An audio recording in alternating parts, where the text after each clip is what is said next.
अस्सलाम वालेकुम असातिज़ा किराम, वालिदैन और तलबा। आज हम ब्रेन व्यूज़ उर्दू 4+ नर्सरी का सफ़ा नंबर 27 खोलेंगे।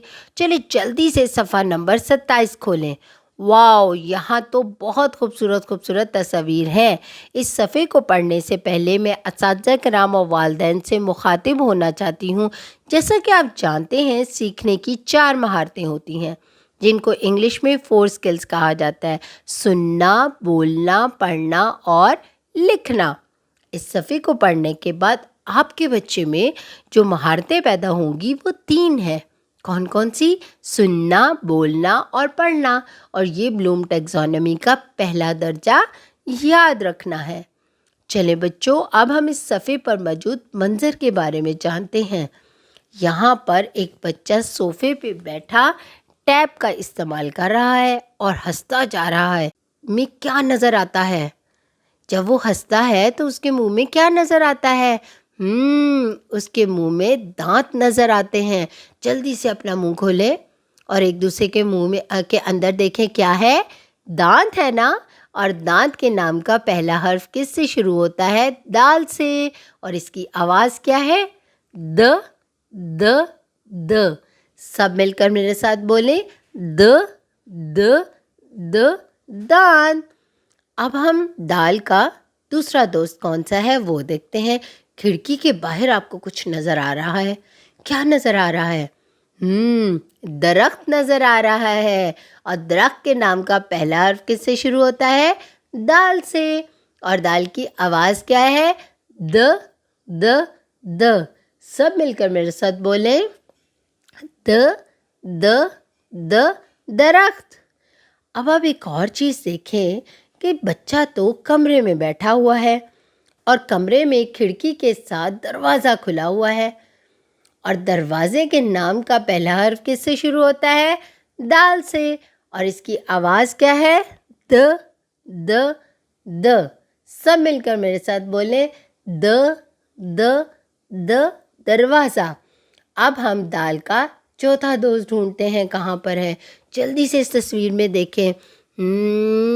ये देखें, लैंप के साथ एक छोटी सी शीशी पड़ी है और इस शीशी में क्या है?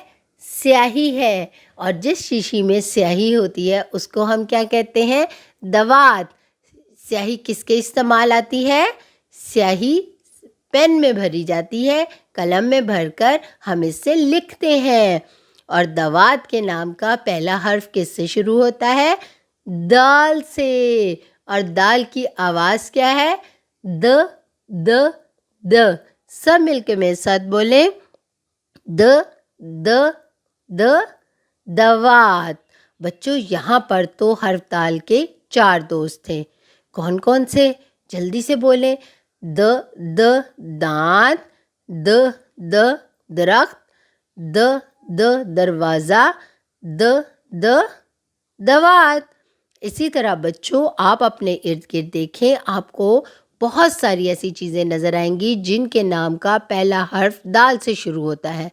चलें बच्चों, अब हम देखते हैं कि हर्फ दाल लिखा कैसे जाता है। दाल का पेट और सर खाली होता है। नुक्ते से यहाँ से उंगली रखें और नुक्ते से शुरू करें।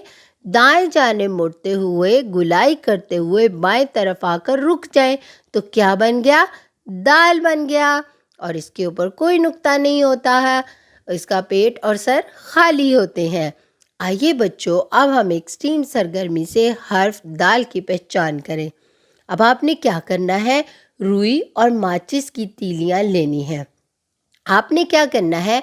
पूरे सफ़े पर एक ग्लू लगा लेनी है और फिर क्या करना है? आपने माचिस की तीलियों से तना बनाना है और इस तने के ऊपर रुई चिपका देनी है और उस रुई के ऊपर सब्ज़ रंग का पेंट कर दें तो क्या बन गया? एक खूबसूरत सा दरख्त बन गया। असातिज़ा किराम और वालिदैन अपने इर्द गिर्द मुख्तलिफ ऐसी अशिया का जायज़ा लें जिनके नाम का पहला हर्फ दाल से शुरू होता है और इनके बारे में बच्चों को बताएं और हर्फ दाल की दोहराई करवाएं। इस तरह बच्चों के ज़ख़ीरा अल्फाज में इजाफ़ा होगा। इसके बाद बच्चों को बताएं कि आपकी किताब में याद रखें में क्या लिखा है। दाल एक शरारती हर्फ है جو اپنے بعد میں آنے والے کسی دوسرے حرف کو اپنے ساتھ جڑنے نہیں دیتا۔ یہ بہت شرارتی ہے، یہ اپنے ساتھ کسی بھی دوسرے حرف کو نہیں جوڑتا جو بعد میں آتا ہے۔ جیسے کہ ہم لسانی مشق میں دیکھتے ہیں، دال کو جب ہم الف کے ساتھ ملاتے ہیں تو وہ نہیں ملتا، بس اپنے ساتھ کھڑا کر لیتا ہے، دال الف دا۔ دال کو واو سے ملایا دو، دال کو چھوٹی یہ سے ملایا دی، دال کو بڑی یہ سے ملایا دے۔ دیکھا یہ کیا ہے؟ یہ بہت شرارتی ہے نا۔